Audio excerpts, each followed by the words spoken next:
G'day, welcome to This Is Riffin'. Today we're going to look at the Ol Boozeroony by Kyuss.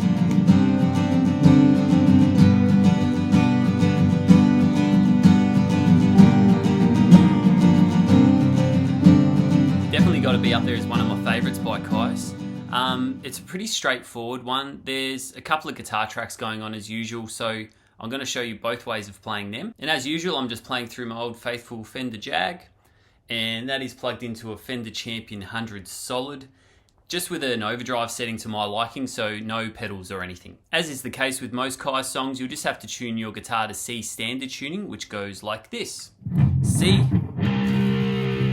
F, A sharp, D sharp, G, and C. But I'll probably just refer to standard tuning being E, A, D, G, B, and E.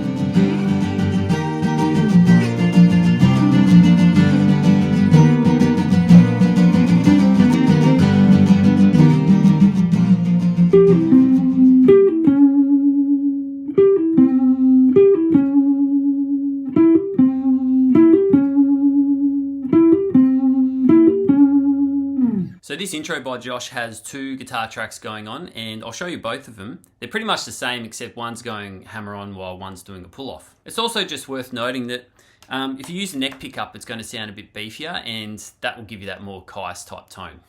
So one of the tracks will start at fret 16 on the G, and probably use your third finger here because you're going to do a pull off to fret 13 on the G. So have your first finger there ready to go. Just strum that once. And then after that, you're going to go to 14 on the D.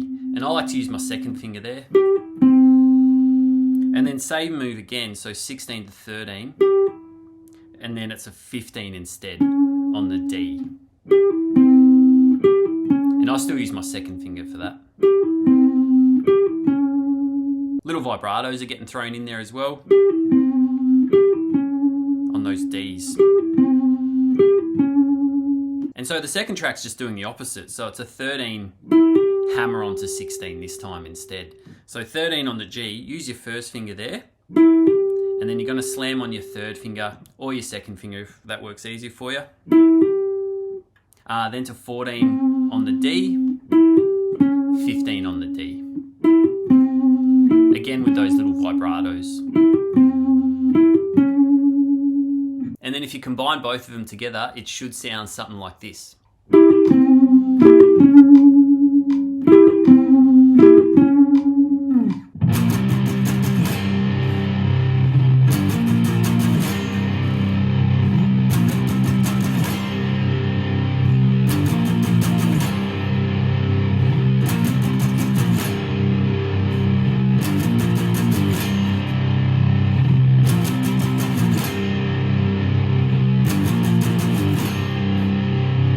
In that example there, I just gave you a couple of ideas of how you could play it. They're both pretty much the same, except one just adds in a note that is possibly done by Scott, so I'm just throwing it in there for the sake of it. So the first one I did, you definitely can't go wrong with, and it's going to be a power chord at fret 10 on the top string.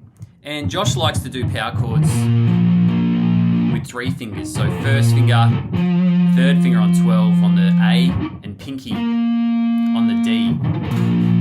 Normally I use my pinky, but for this move here, it actually probably helps doing that because you're going to do this sort of slide down to the E minor, which I find a bit easier to do. So I'll talk about that in a sec. And so you'll strum 10 and then slide to fret 12 as a power chord. So that's 12, 14 and 14. And then once you do that slide, you're going to strum it 4 more times.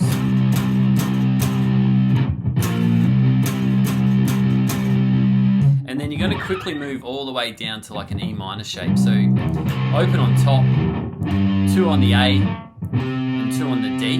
Now you can just get away doing an open power chord like that, but I feel like I can hear the open bottom strings in there as well. And I'm sort of blocking that G as well. So you don't have to do that, but I feel like I can hear that in there. If you find that hard with those fingers and you're just doing a normal power chord, can't go wrong doing that either. Pinky.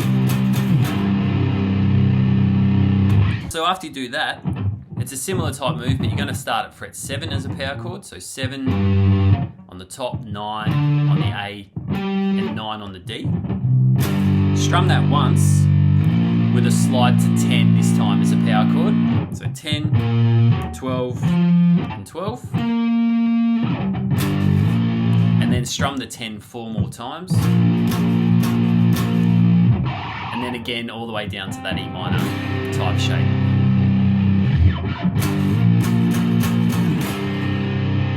So yeah, put it together. Let it ring out. And then the second way is really similar. So you'll start it off exactly the same. This time you're only going to do 3 strums of that 12 after the slide. Then back to 10. Then the E minor.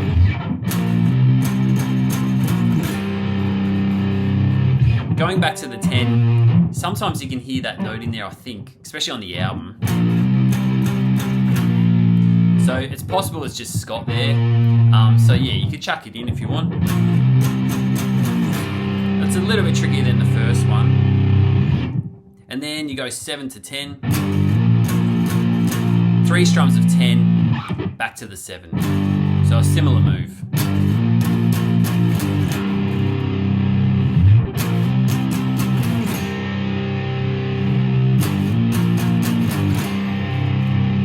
So either one's sweet. And then just to annoy you again, I'm going to give you a third idea where you could go to 3 instead. I think I can hear that note, which is again probably Scott, but that sounds cool. Just to finish it off.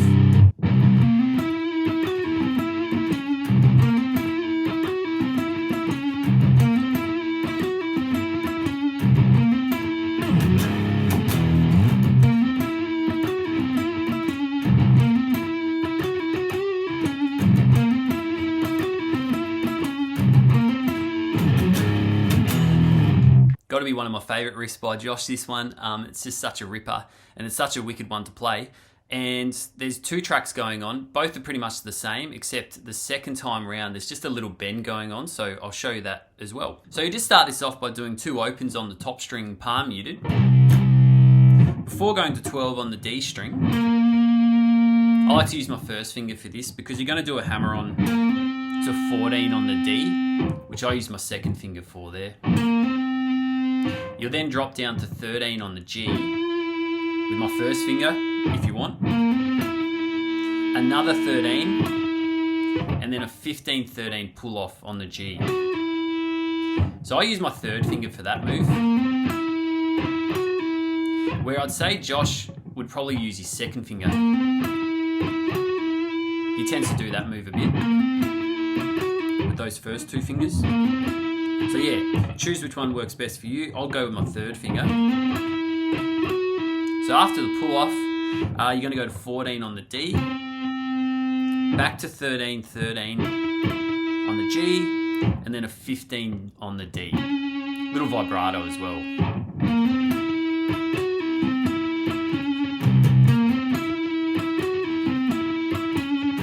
Super fun to play.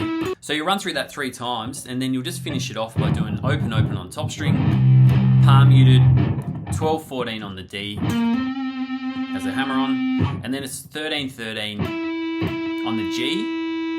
Before doing one of those sort of dead chord type strums where you block the strings, just don't press down too hard or you'll hear the notes. So yeah, you want to just block them. Then it's a power chord at fret 1 on the top string. So 1, 3 on the A, 3 on the D. Then another dead chord, followed by fret 4 as a power chord on the top string. So 4 on the top string, 6 on the A, 6 on the D. And so I find it a bit easier to do a downstroke for that dead chord than an upstroke for the power chord. It just helps me attack it a bit easier, and it flows easier after doing the 13, 13. But yeah, yeah, you could do all downstrokes if you can get to it, because that would sound really tough. So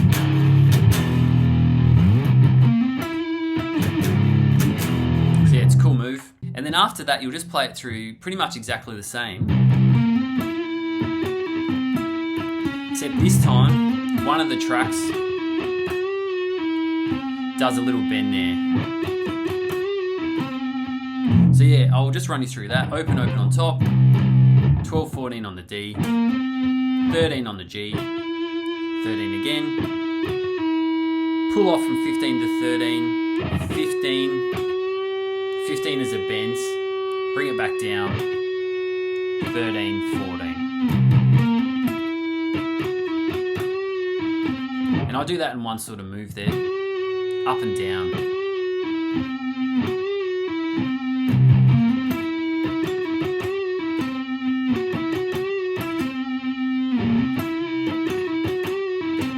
And then it's just back to normal.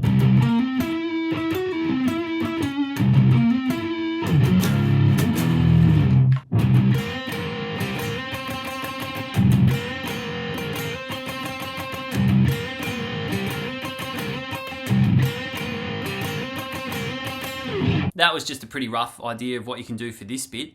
I threw a few ideas in there, and it sort of combines both what Josh does on the album and live stuff as well. Maybe a little bit of a trickier section here just because of the pick movement with your strumming hand, but you're going to do open, open on the top string, palm muted. Then it's 15 on the B. I like to use my second ear, and it looks like Josh does too. Yeah, going to also play open pretty much throughout all of this. So you strum them together while bending the 15. Bring it back down as well. Little vibrato. Then it's open on both the bottom strings. Back to 15 and open. Slide to 17 and strum it 6 more times.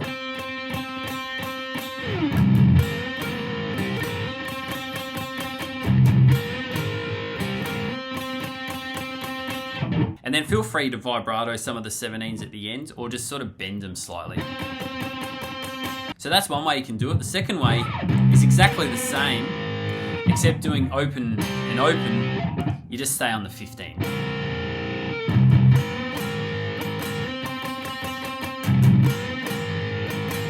So it's pretty much exactly the same, except there's just no open. I think I can hear that there on the album. And then the third way, definitely some of the live stuff Josh does. You just do a 15 to 17, then a 15 to 17.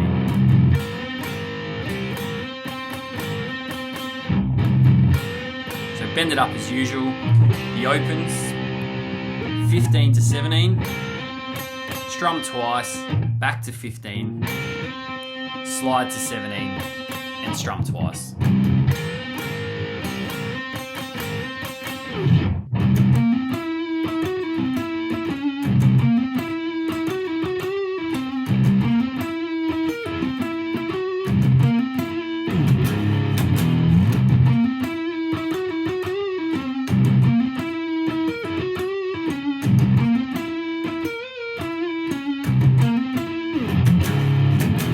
We then revisit this wicked riff again. Both tracks are doing their own sort of slightly different version, so I'm going to show you both ways. So I won't dive into it too deeply, but I'll just chuck the tab up and just follow along. First one's the same as usual. The second one,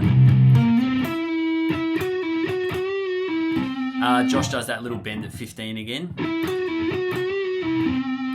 Third one does this sweet move, where that was a 15 on the B, that little high bit.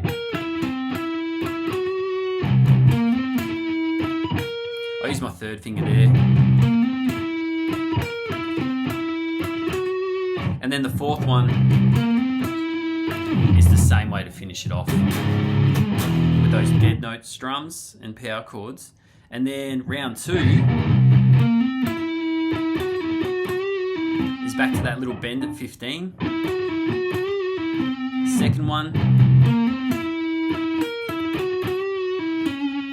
revisits that 15 on the B with some bends. And you're just trying to do a nice smooth bend with all these. And then the third one, Josh does a bend at 15, 13 on the G, 15 on the D, and then the tail end. Pretty much the same as usual, except you can do a slide from 13 on the G. You don't have to play it twice, just once. And that helps you get to that power chord a bit easier as well.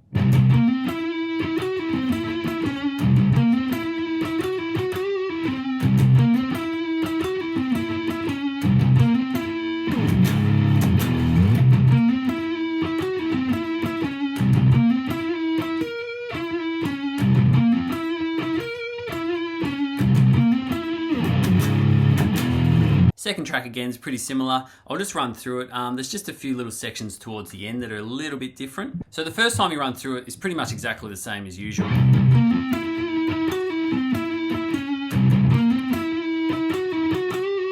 So we've done all that. So yeah, all the same. It's just this next time through.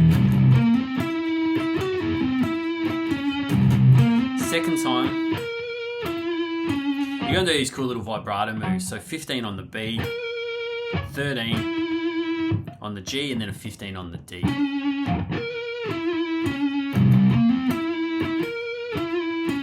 Same thing again for that third time through. And then the tail. Then to take out the song, you're just going to revisit that intro riff.